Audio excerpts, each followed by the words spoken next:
Sir আসসালামু আলাইকুম sir. Sir এই যে আমাদের বরগুনাতে যে ভুক্তভোগী পরিবার যে ওনার স্বামী হত্যাকাণ্ডের শিকার হয়েছেন এবং ওনার মেয়ের ঘটনাটা স্যার আপনি ইতিমধ্যে শুনেছেন আর কি। তো উনি এখানে আছেন এবং স্থানীয় জনসাধারণ ওনারা আছেন, তো উনি একটু আপনাকে সালাম দিতে চাচ্ছেন স্যার। হ্যালো হ্যালো হ্যালো বোন আপনি কি রানী দাস বলছেন? হ্যাঁ বোন আমি তারিক বলছিলাম আমি লন্ডন থেকে। আপনার ঘটনাটা তো সারা দেশের মানুষ দেখেছে এবং কম বেশি সকল মানুষ জানে। আমি আপনার সাথে কথা বলতে চাইলাম শুধু এতটুকু বলার জন্য যে আপনারা এই বাংলাদেশেরই মানুষ এবং আপনাদের সাথে যে অন্যায় হয়েছে বা আপনাদের প্রতি যে অন্যায় হয়েছে, আমাদের দল আপনার পরিবারের পাশে আপনার পাশে থাকবে। আমরা যতটুকু সম্ভব আপনারা যাতে ন্যায় বিচার পান, আমাদের দলের পক্ষ থেকে আমরা সেই সর্বোচ্চ চেষ্টা করব। এই মুহূর্তে বোন এতটুকুই বলার জন্য আপনাকে আমি আপনার সাথে কথা বলতে ছিলাম। আপনাদের যদি আর কোন রকমের সহযোগিতা প্রয়োজন হয়, আমাদের এখানে যে আমান গিয়েছে, আমাদের ছাত্র দলের সাংগঠনিক সম্পাদক, ও আপনারই এলাকার সন্তান। আপনি যদি ওকে বলেন আপনাদের কোনো কি সহযোগিতা প্রয়োজন, আমরা চেষ্টা করব যতটুকু পারি আমাদের অবস্থান থেকে আপনার পাশে দাঁড়ানোর জন্য। আপনি আপনি আপনি ভয় পাবেন না, দেশের মানুষ আপনার পাশে আছে, বিএনপি আপনার পাশে আছে, ভয় পাবেন না আপনি। তাই আমার স্বামী তো, আমার মেয়ে ধর্ষণের বিচার চাইতে যাই আমার স্বামী তো মার্ডার হয়ে গেছে। আমার এই 3টে সন্তান নিয়ে আমি কি করব? আমার তো কোনো নিরাপত্তা নাই। আমার পাশে আমি কিভাবে খাবো, কি করব? আমার তো সেরকম কিছু নাই। আমার আয় রোজগারের মানুষই আমার মাঝে ফেলাইছে। এখন আমি কি করব? আমি আমার নেতৃবৃন্দকে বলেছি, আমার নেতৃবৃন্দ ওখানে যাচ্ছে, আমান ওখানে আছে।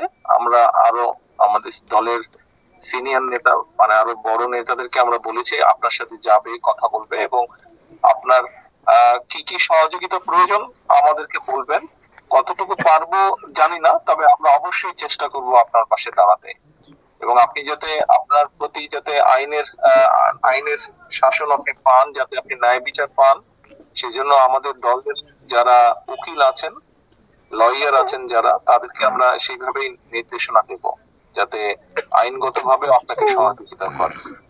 আমার স্বামী মারা গেছে আজকে 6 দিন হয়ে গেল, কিন্তু এখন পর্যন্ত পুলিশ কোনো আসামি ধরতে পারলো না। পুলিশ এখন কি করে, তদন্ত করে না কি, আমি তো সেটা জানি না। আমি তো আমার স্বামীর সঠিক বিচার আমি চাই। আর আমি এই 3টা ছেলে পোলাপান নিয়ে আমি কি খাবো?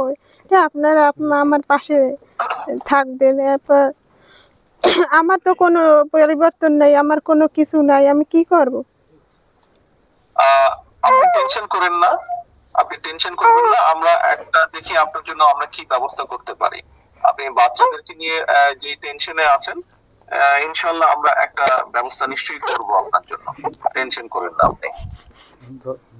আমাদের যে নেতাটা গিয়েছে আমার, আপনি ওর সাথে কথা বলুন, ও আছে ওখানে, ও থাকবে ওখানে।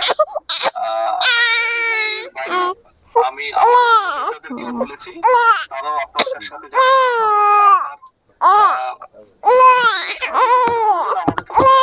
চেষ্টা করছি কতটুকু পারি আমরা করতে।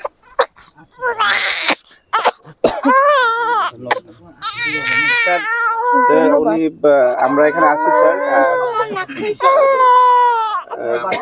জি স্যার, জি আপনাকে সবাই ধন্যবাদ জানিয়েছেন। ধন্যবাদ মানুষ আসামিদের ব্যাপারে, যারা কেসের ব্যাপারে আমি আমাদের আইনজীবী ফোরামের কেন্দ্রীয় আইনজীবী ফোরামকে আমি নির্দেশনা দিচ্ছি, তারা ওখানে ব্যবস্থা নেবে। ওনাকে বলো টেনশন না করতে, আর উনি যে ওনার বাচ্চাদের কথা বলছেন চলবে, তুমি ওনার সাথে কথা বলো। আমাদের দেখা করতে আমরা আলোচনা করে আমরা জি। সেটা ওনাকে পরে আবার জানাও। জি জি স্যার, ধন্যবাদ স্যার আপনাকে। জি, আসসালামু আলাইকুম। ওনাকে বলো ওনার পাশে দল আছে, আমাদের আপনার পাশে দল আছে, দল ওনার পাশে আছে। আমাদের ভারপ্রাপ্ত চেয়ারম্যান মহোদয় আপনাকে নিশ্চয়তা দিয়েছেন আপনার সর্বপ্রকার সহযোগিতায় বিএনপি আপনার পাশে থাকবে। জি স্যার, আচ্ছা, ধন্যবাদ স্যার। জি, আসসালামু আলাইকুম।